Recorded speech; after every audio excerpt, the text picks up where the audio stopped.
Hello दोस्तों, स्वागत है आपका अपने मैथ फन क्लास में। इस क्लास में हम मैथ की कुछ शॉर्ट ट्रिक्स लेकर आए हैं, वो आप लोगों के साथ शेयर करेंगे। हमारी मैथ की शॉर्ट ट्रिक्स को देखने के लिए आप लोग हमारे चैनल को सब्सक्राइब करिए, शेयर करिए, ताकि ज़्यादा से ज़्यादा लोगों तक हमारे मैथ की शॉर्ट ट्रिक्स पहुंच सके और वो हमारी क्लास का फ़ायदा उठा सके।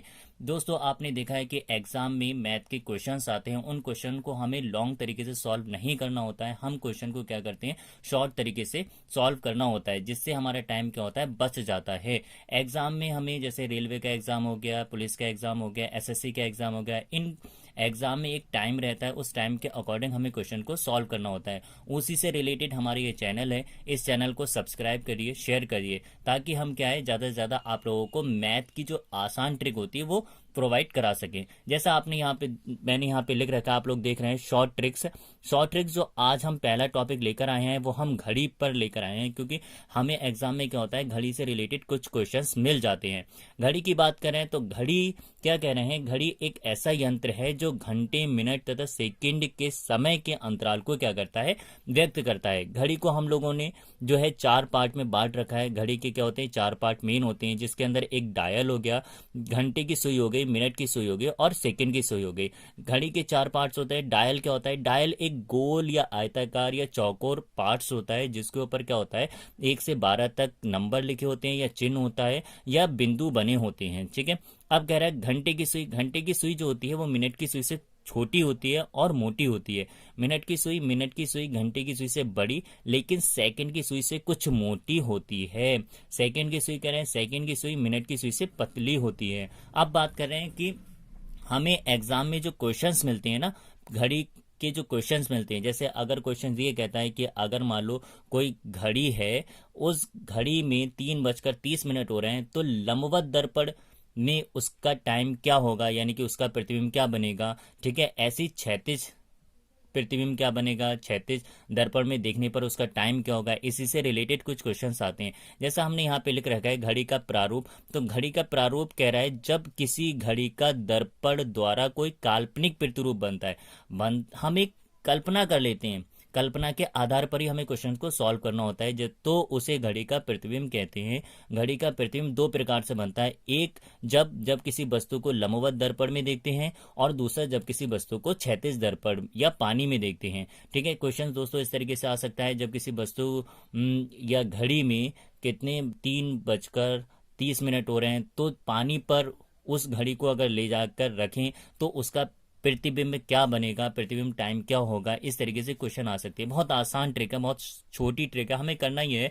जब किसी वस्तु को लंबवत रखते हैं तो दर्पण में उसका प्रतिबिंब क्या होगा, उसके लिए हम क्या करते हैं, जैसे सपोज करिए यहाँ पे हमारा दे रखा है, क्या दे रखा है, जब पहला हमने दे रखा है, इस प्रकार के क्वेश्चन को सॉल्व करने के लिए हम क्या करते हैं, हमें सिर्फ एक बहुत आसान ट्रिक लगानी है। वो ट्रिक क्या है, वो ट्रिक ये है, आपको जितना भी टाइम दे रखा हो, आपको जितना भी समय दे रखा हो, आप समय को 12 में से माइनस कर दीजिए। 12 में से क्या कर दीजिए, 12 में से घटा दीजिए, घटा दीजिए, तब आपका क्या होगा, एक्यूरेट टाइम बता देगा। ठीक है, अब एक्यूरेट टाइम ये बताएगा। इसी से रिलेटेड अभी हम कुछ क्वेश्चंस करेंगे, पहले आप लोगों को समझा दे रहे हैं। जैसे कह रहा है जब किसी वस्तु को क्षैतिज दर्पण या पानी में देखते हैं तब क्या होता है, तो इस प्रकार के क्वेश्चन को जब कह रहा है जब कोई वस्तु क्षैतिज दर्पण में देखती है तो प्रतिबिंब क्या बनता है, या पानी में रखती है तो प्रतिबिंब क्या बनता है। इस प्रकार के क्वेश्चन को सॉल्व करने के लिए हम क्या करते हैं, एक बहुत आसान ट्रिक है कि हम जो हमें टाइम दे रखा है क्वेश्चन में, उस टाइम को हम 18:30 में से माइनस कर देंगे, 18:30 में से घटा देंगे। अब घटा दीजिए और घटा देने के बाद जो आपका टाइम आएगा वो आपका आंसर होगा। बहुत आसान ट्रिक है, बहुत शॉर्ट ट्रिक है, आपको कोई लंबा फॉर्मूला नहीं लगाना है, कोई अच्छी गुणा भाग नहीं करनी है, बस सिंपल है, 12 में से घटा दीजिए और 18:30 में से घटा दीजिए। आइए इससे रिलेटेड कुछ हम क्वेश्चंस करते हैं। तो दोस्तों, जैसा कि आप देख रहे हैं, मैंने यहाँ पे कुछ क्वेश्चंस लिख रखे हैं, हो। आई होप आप लोगों के बहुत अच्छी तरीके से समझ में आ जाएंगे ये क्वेश्चन। ये लंबवत दर्पण के लिए है कि लंबवत दर्पण में प्रतिबिंब कैसा बनेगा। जैसे पहला क्वेश्चन है, कह रहा है यदि किसी घड़ी में वास्तविक समय 6 बज रहा हो तो प्रतिबिंब समय कितना होगा। बहुत आसान है, कुछ नहीं करना है, जैसा मैंने आप लोगों को पहले बताया था। हमें क्या करना है, हमें इसका आंसर देना है। कह रहा है कितने बज रहे हैं, समय क्या हो रहा है, इस समय टाइम हो रहा है। कह रहा है टाइम कितने बज रहे हैं, 6 बज रहे हैं। 6 को मैं इस तरीके से लिख सकता हूँ। अब मुझे टाइम प्रतिबिंब देखना है। प्रतिबिंब देखने के लिए मैंने बताया था, जब आपको प्रतिबिंब देखना है तो प्रतिबिंब देखने के लिए आप क्या करें, आप 12 में से इस टाइम को क्या कर दीजिए, घटा दीजिए। जब आप 12 में से इस टाइम को घटा देंगे तो कितना बचेगा, मेरे पास 6 बज रहे हैं। ठीक है, आप इसी तरीके से घटाएंगे, यानी कि 12.00 को आप 6.00 से घटा दीजिए तो अब आपका टाइम आ जाएगा 00 पॉइंट और 6 बज जाएंगे। यहाँ पे क्या बज रहा है, 6 बज रहा है। और 6 आप देख लीजिए आपके पास कौन सा ऑप्शन है, तो 6 हमारे पास ये ऑप्शन है, यानी कि ऑप्शन हमारा ये सही है। इसी प्रकार से एक क्वेश्चन है, यदि किसी घड़ी में वास्तविक समय यानी कि एक्यूरेट टाइम कितना हो रहा है, 10:20 हो रहा हो तो प्रतिबिंब कितना समय लेगा। क्या कह रहा है, बहुत आसान है। हमने आपको बताया 12 में से आपको घटाना है, यानी कि 12.00 रखिए।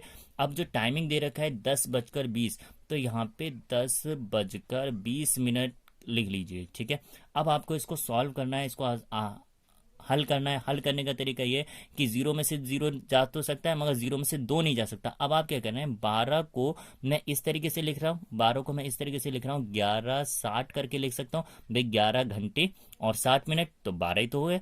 अब इसको मैं घटा दे रहा हूँ 10-20 में से। अब आप इसको माइनस कर दीजिए तो 0 का 0, 6 में से 2 का कितने बचे, 4, और 11 में से 10 का कितना बचा, 1। 1:40 टाइम होगा, यानी कि जो घड़ी का प्रतिबिंब में जो समय होगा वो कितना होगा, 1:40। और 1:40 ऑप्शन क्या है हमारा, ये है। इसी प्रकार से थर्ड वाला क्वेश्चन देख लेते हैं।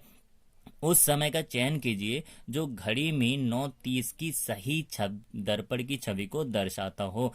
यानी कि घड़ी में 9:30 की सही, तो क्या बताया था हमने, हमें क्या करना है, 12 में से सॉल्व करना है। ठीक है, 12 को आप डायरेक्ट इस प्रकार से लिख लिया करें 11:60, और 11:60 लिखने के बाद जो टाइमिंग दे रखा है, टाइमिंग कितना दे रखी है, 9:30। अब 9:30 में से आप उसको माइनस कर दी, 0 का 0, 6 में से 3 गए कितने बचे, 3, और 11 में से 9 गए कितने बचे, 2, यानी कि 2:30 बज रहा है। तो कितना टाइमिंग है वहां पे, 2:30 है। जैसा कि आप लोग देख रहे हैं, बहुत अच्छी ट्रिक है, बहुत शॉर्ट ट्रिक है, और मुश्किल से मुझे 30 सेकंड लग रहे हैं। 30 सेकंड का टाइम जा रहा है। अगर मैं और जल्दी करूंगा तो मुझे 5-6 सेकंड लगने हैं बस इस प्रकार के क्वेश्चन को सॉल्व करने के लिए। ये थे लंबवत प्रकार के क्वेश्चन। आइए अब हम क्या करते हैं, हम क्षैतिज दर्पण प्रकार के क्वेश्चनों को सॉल्व करने की कोशिश करते हैं। तो जैसा कि आप लोग देख रहे हैं, अब हम कुछ क्षैतिज प्रकार के क्वेश्चन लेकर आए हैं, यानी कि क्षैतिज दर्पण में उन घड़ी का जो प्रतिबिंब बनेगा, यानी कि टाइम जो होगा वो किस प्रकार से शो होगा। जैसे पहला क्वेश्चन कह रहा है, यदि किसी घड़ी में 3 बजे हों तो क्षैतिज दर्पण में कितने बजे होंगे। अभी तक हम लोगों ने लंब दर्पण के क्वेश्चन करे थे, अब क्षैतिज दर्पण के क्वेश्चन करना है। मैं आप लोगों को बता चुका हूँ, जब कोई क्षैतिज दर्पण या पानी की सतह पर किसी वस्तु का प्रतिबिंब देखा जाता है तो हम लोग क्या करते हैं, हम लोग जो 18:30 का टाइम होता है 18:30 में से माइनस कर लेते हैं। इस प्रकार के क्वेश्चन को करने के लिए हम क्या करते हैं, मैंने आपको बताया 18:30 में से आप क्या करोगे, टाइम माइनस कर दोगे। तो माइनस कितना कह रहा है, 3 बज रहा हूँ। 3 को मैं इस तरीके से लिख सकता हूँ, 3:00, यानी कि 3 बज गया। अब मुझे इसमें से माइनस करना है, 0 का 0, 3 का 3, अब 8 में से 3 गया 5 और 1, यानी कि 15:30 हो रहा है। रुकी 15:30 हो रहा है। 15:30 ना ये ऑप्शन है, ना ये ऑप्शन है, ना ये ऑप्शन है, ना ये ऑप्शन है। अब इस टाइम को हम कन्वर्ट कर ले रहे हैं। 12 के बाद क्या आता है, 12, 1, 2, 3, यानी कि 12, 13, 14, 15। 15 का मतलब हुआ है 3:30 हो रहा है, यानी कि 3 बजकर कितना टाइम हो रहा है, 30 मिनट हो रहा है। तो 3:30 हमारा ये टाइमिंग है। इस प्रकार से हमें क्या करना है, क्वेश्चन को सॉल्व करना है।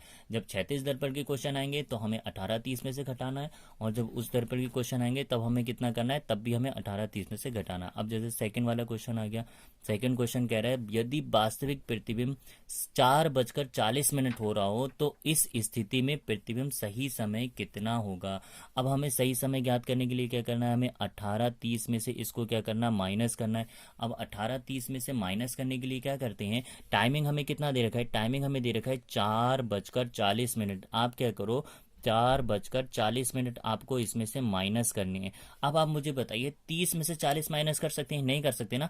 तो अब आप इस 1 घंटे में से 60 मिनट निकाल के इसे देंगे। जब आपने इसे 60 मिनट निकाल के दिए तो ये कितना हो गया? 17 और 60 ये और 30 ये कितना हो गया? 60 और 30 90, यानी कि 1790 लिख सकते हैं हम इसको।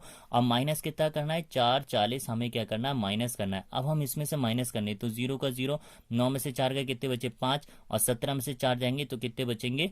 13। यानी कि इस 13:50 को क्या मैं इस पर क्या लिख सकता हूँ? 12 1 2 3, यानी कि 12 और 1 कितने हुए? 13। हम कह सकते हैं इस टाइम को हम 1:50 लिख सकते हैं। तो 1:50 क्या हुआ? हमारा टाइम हुआ। 1:50 कौन सा है? 1:50 हमारा यह ऑप्शन है। इसी प्रकार से हमें तीसरा क्वेश्चन करना है। दोस्तों आप देख रहे हैं कि कितनी आसान ट्रिक है, कितनी छोटी ट्रिक है। हमें क्या करना है? हमें सिर्फ और सिर्फ क्वेश्चंस को समझना है और 12 में से घटाना है या 18 30 में से घटाना है। या जैसे हमारे ये क्वेश्चन दे रखा है, यदि प्रतिबिंब समय 10 20 हो रहा हो तो इस स्थिति में वास्तविक समय कितना होगा? तब हमें क्या करना है? हमें सिर्फ और सिर्फ ये करना है कि 18 30 में से हमें कितना घटाना है?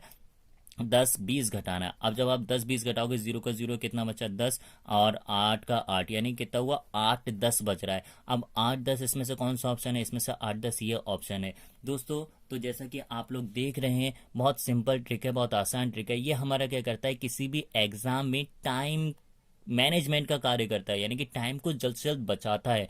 ठीक है, अगर आप लोगों को मेरी ट्रिक पसंद आई हो तो इसे लाइक करिए, शेयर करिए और सब्सक्राइब करिए। हमारे चैनल पर बने रहिए ताकि हम लोग आपको बहुत शॉर्ट बहुत आसान ट्रिक आपको बताते रहें और आप उसका फ़ायदा उठाते रहें। इसी के साथ मैं आशा कर रहा हूँ आप लोगों को बहुत अच्छी तरीके से ये मेरी ट्रिक समझ में आई होगी। धन्यवाद।